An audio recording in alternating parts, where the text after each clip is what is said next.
Assalamu alaikum everyone. In this video, I will share my complete ISSB experience and the strategies that helped me throughout the selection process.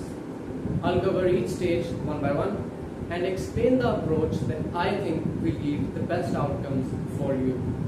Let's get started. The ISSB process can be divided into 6 main tests. We will go through them one by one. The first is the biodata form. The biodata form is more important than many candidates think because it becomes the foundation for your interviews.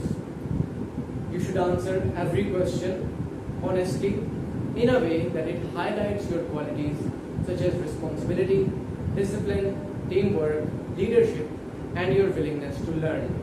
Be confident about your achievements without exaggerating them, and make sure everything you write is something that you can justify later on. The second test is the psychological test. It consists of a number of tests which include picture story writing, sentence completion, word association, and situation reaction test. The purpose of these tests is to explore different parts of your personality. For these tests, your strategy should be simple. You should keep your responses positive, practical, and consistent. Do not try to guess what the assessors want to hear. Instead, let your natural personality reflect qualities such as optimism, responsibility, initiative, and teamwork. Your answers should highlight your strengths. These next tests will be carried out in the presence of the GDO. The first is the lecturate. The lecturate will be carried out indoors in the presence of a total of 10 candidates. You will be given 2 topics to choose from. You will choose a topic that you are comfortable speaking about for 4 to 5 minutes. You will be given 3 to 4 minutes to organize your thoughts before you begin. You will be given time to do so.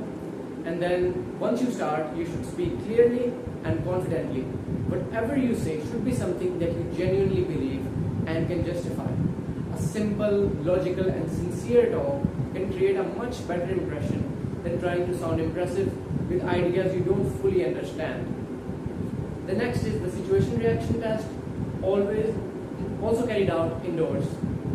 Now, for this, a situation will be given and you have to come up with a solution to the problem that has been given to you. For this, your task is to analyze the situation and come up with your own solution within the given amount of time. To successfully carry out this task, read the situation carefully and identify the problem which is to be solved. Make a practical and logical plan. Stay focused as you only have 20 minutes. Make decisions that show responsibility, good judgment, and most importantly, common sense. The next are the outdoor GDO tasks. These include full group tasks, half group tasks, individual obstacles, and finally group discussion, which is carried out indoors.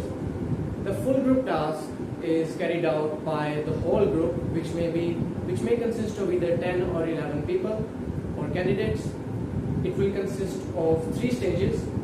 You will be given a total of 40 minutes to complete the task, and you have to follow a certain set of rules which will be given to you by the GDO. You have to listen to the rules very carefully so that you don't make any foolish mistakes. The same rules will apply to the half group task. The only difference is the time given will be reduced to 10 minutes and the number of candidates will also be reduced to half, either 5 or 6. For these tasks, you should work as a team, communicate clearly, and always try to stay within the rules given by the GDO. Do not spend too much time planning. The next are the individual tasks. These are 9 individual tasks which are to be carried out by every candidate in 2 minutes. During the briefing for the individual tasks, you should make a plan for which tasks you're going to carry out first and in which order. Now for this, you need to stay calm, manage your time well, and give your absolute best effort. The next is the command task. This is a smaller version of the full group task where one candidate leads a small group. For this, you need to explain your plan to the group clearly and confidently. Remember that jumping and throwing are not allowed. Good leadership means making sound decisions quickly while following all the rules. The next is the group discussion, which is carried out indoors. For this, listen carefully to the topic provided. Think about all the points that you could come up with and mention during your discussion, and points which you think that you can justify with logical reasoning. The final part is the interview, which will be carried out by the deputy and the psych. The interviews provide you an opportunity to present your personality fully. You should listen carefully to every question before answering. Be honest, confident, and consistent with your biodata. Highlight your qualities such as integrity, responsibility, maturity, and commitment.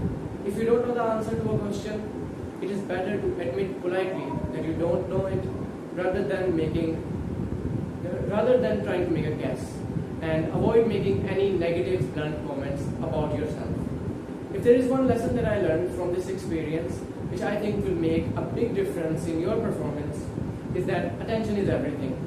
You should stay focused on the task in front of you while you're filling out your biodata, writing your psychological tests, solving the situation planning exercises, delivering your lecturate, performing your GTO tasks, participating in a group discussion, or answering interview questions.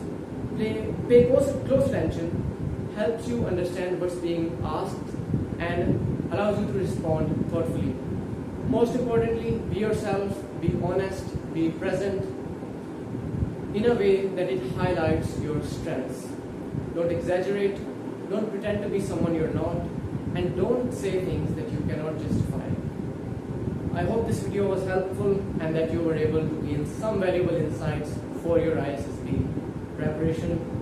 Thank you for watching, and I wish you the very best for your ISSB.